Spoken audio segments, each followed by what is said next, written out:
शायद ट्रंप और उनके बीच कुछ बात हुई, क्योंकि Japan is under the protection of Trump, under America. यहाँ सबसे बड़ा जो अमेरिका का एयरबेस है ओकिनावा में, जो जापान कोरिया में, फिर ऑस्ट्रेलिया में इनके बेसिस हैं। तो वो सब लोग ट्रंप से कह रहे थे सर हमारी प्रोटेक्शन क्या होगा, आप बताइए। तो पहले आप जानते हैं कि F-16 को डिप्लॉय किया गया, फिर ईगल्स को डिप्लॉय किया गया, फिर F-35 को भी डिप्लॉय किया गया। F-35 और एक टैक्टिकल न्यूक्लियर वेपन के साथ अमेरिका ने टेस्टिंग की है। मैंने करीब 7 बजे करीब एक लाइव किया था, वो आप देख लीजिए। आई हैव एक्सप्लेन्ड एवरीथिंग। वो अलग सब्जेक्ट था तो मैं इसमें मिक्स नहीं करना चाहता। मैंने एक लाइव किया and I have explained you how does it change the paradigms of the game. We have all the details there what you need to understand and know. तो वो जरूर देखिएगा अगर किसी ने नहीं देखा। That's a very very important thing and how it is going to change the future warfare. वो मैंने पूरा समझाने का प्रयास किया। तो जापान की जो ये प्रधानमंत्री है नहीं, उन्होंने कहा भाई ये हमें एक्सेप्टेबल नहीं होगा।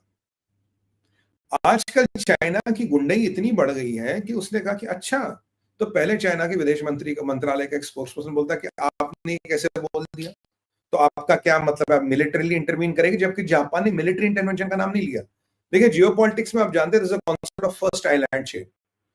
अगर फर्स्ट आइलैंड चेन गिरती है, that is Japan, that is south Korea and that is Taiwan.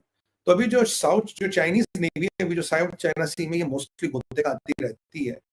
अगर the first island chain in fact falls, they will enter Pacific। अगर ये पैसिफिक में आएंगे तो ये अमेरिका और यूरोप के लिए बहुत बड़ी समस्या बनने वाली है, क्योंकि पैसिफिक में इनको ढूंढना, ट्रैक करना और शायद हिट करना बहुत मुश्किल हो जाएगा। और चाइना के पास दुनिया में सबसे ज्यादा नेवल वेसल्स हैं। उनकी औकात कितनी, that's a different thing, but they have the numbers. तो ये यूरोप, यूएसए के लिए और पूरी साउथ एशिया की सुरक्षा के लिए कि ये 3 first island chain is intact. अब फर्स्ट आइलैंड चेन में जापान में इनकी बड़ी बेस है। जापान बेचारा पिटेगा क्योंकि अमेरिका की बेस है। साउथ कोरिया इसलिए पिटेगा क्योंकि अमेरिका की बेस है। ऑस्ट्रेलिया को चाइना इसलिए धमकाता है क्योंकि अमेरिका की बेस है। तो अब उन्होंने कहा जी, अब फिर उनके डिफेंस मिनिस्ट्री का स्पोक्सपर्सन आता चाइना का, कहता कि अगर आप पीएलए से टकराओगे, PLA is a iron wall, आपकी सेना चूर चूर हो जाएगी।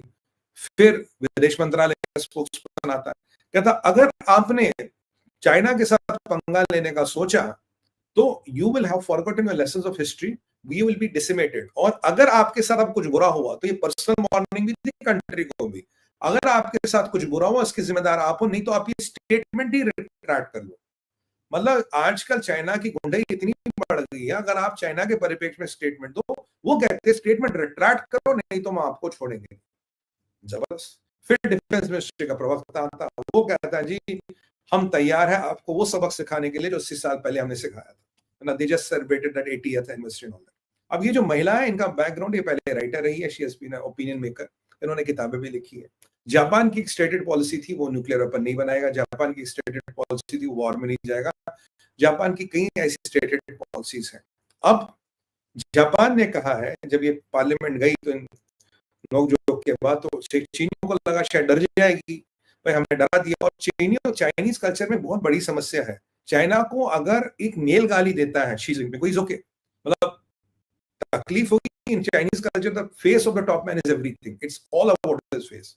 और इनके कल्चर में एक महिला कुछ बता दे, ये हजम नहीं होता, क्योंकि महिलाएं इन ladies in Chinese culture are commodity, they are just like commodity. ये इस महिला की औकात कैसे हुई, मुझे ये बोल दिया, उनकी तकलीफ ये भी। अब ये महिला जाती है अपने पार्लियामेंट जाती है और ये पार्लियामेंट में सीधा सीधा अनाउंस करती है कि देखो भैया ऐसा है, now Japan will go nuclear. Japan has to rebuild its processes, has to rethink on its own processes। Japan is going nuclear और मैं न्यूक्लियर सबमरीन्स खरीदूंगी या डिप्लॉय बनाऊंगी whatever। और मित्सुबिशी के पास कैपेबिलिटी है, जो मैं आपको पहले भी बोल चुका हूँ। 1 साल से 2 साल में Mitsubishi can come up with nuclear bomb, they have all the technology. Japan can come up with nuclear submarines very very fast. मैंने आपको पी क्रूज में एंड गेम चाइना में बताया था, जो फिलीपींस की सबमरीन्स को जापान अपग्रेड कर रहा, उसको लेके भी चाइना को तकलीफ है, because of interoperability ultimately with NATO, उसको लेके इनको तकलीफ बड़ी है।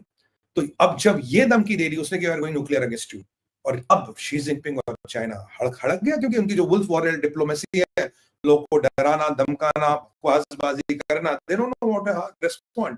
देखो डिप्लोमेसी तो नहीं आती नहीं, तो भी शिंजू की किताबें पढ़ पढ़ के डिप्लोमेसी के पहाड़े पढ़ते हैं। तो now China doesn't know how to respond. China को ये लग रहा है अगर आज जापान खड़ा हो गया, कल को साउथ कोरिया खड़ा हो गया, और कल को अगर फिलीपींस खड़ा हो गया, जो मैंने आपको सुबह कहा था, और यही हुआ।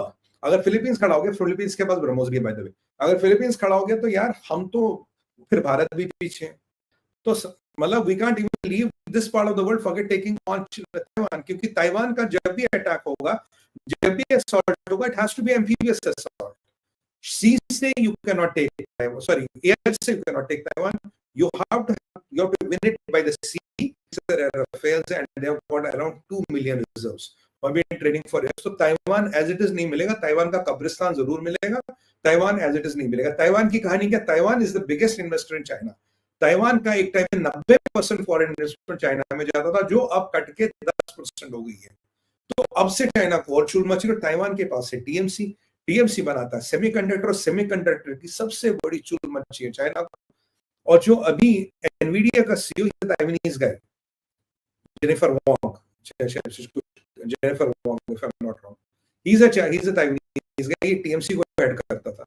अब टीएमसी ने अमेरिका में मैन्युफैक्चरिंग शेयर कर दिया, जो वेफर्स बनते चिप्स के, even they are manufactured in America because of geopolitical dependence. अब चाइना को लग रहा मेरा तो गेम निकल गया, अगर आजकल के छोटे मोटे मुल्क मुझे दिखाने लगे, भारत के साथ मेरी हॉस्टिलिटी ऑलरेडी है। अब ये मान लो ये जापान खड़ा हो गया, साउथ कोरिया खड़ा हो गया, फिलीपींस खड़ा हो गया, तो then there is no way I can handle American military, I can handle NATO, and I can think of Taiwan. यानी कि अगर मैं इस लफड़े में फंस गया, I have to kiss goodbye to Taiwan. ये चाइना को पता है। Now China is a very tricky situation how to retaliate. 72 घंटों में I salute the woman for just put the nuclear thing in front of her. आप बोलेंगे China के पास ज्यादा न्यूक्लियर वेपन है, बिल्कुल है। आप बोलेंगे चाइना के पास बहुत कुछ है, बिल्कुल है। But at the end of the day these are the weapons which can not be used. But अगर मैड स्टेज में जाना है, mutually assured destruction, that is all. But Xi Jinping doesn't want to pick up a war with Japan South Korea, फिर Taiwan छूट जाएगा। और ये Donald Trump ने, मुझे लगता है सीआई ने एक और फ्रंट खोला उसके लिए ऑन हिज बैक डोर। कहता बेटा तू बड़े पंगे लेता हमसे ले, we will open one more front for you. दो चाइना ने भी एक और फ्रंट खोला, I am coming to that, give me a time, give me some time. तो ये बड़ा इंटरेस्टिंग प्रकरण है। अब क्या होगा, मुझे लगता है अगर this thing escalates very soon, Japan might test a nuclear weapon to send a message to China. और ये जो खित्ता है ये बड़ा न्यूक्लियराइज हो रहा है। और जो मेरा प्रोग्राम था इससे पहले का, जहां मैंने आपको बताया how new tactical bombs along F-35 have been tested, उसकी एक बहुत बड़ी डिप्लॉयमेंट ओकिनावा में होने वाली है। I have given you the numbers, कितनी डिप्लॉयमेंट ओकिनावा में होगी। And Okinawa is already, there are a lot of F-35s there, F-16s, Eagles, Vipers, बहुत अमेरिका ने वहाँ आर्सेनल डाला है, because Japan needs assurity and protection.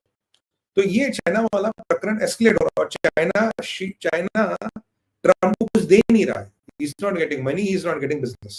तो यहाँ चीजें थोड़ा और एस्केलेट हो रही है। और this woman in 72 hours has straightly given China a nuclear bluff. और जो मैं सुबह बात कर रहा, अभी मैंने देखा फिलीपींस भी बोलने लगा।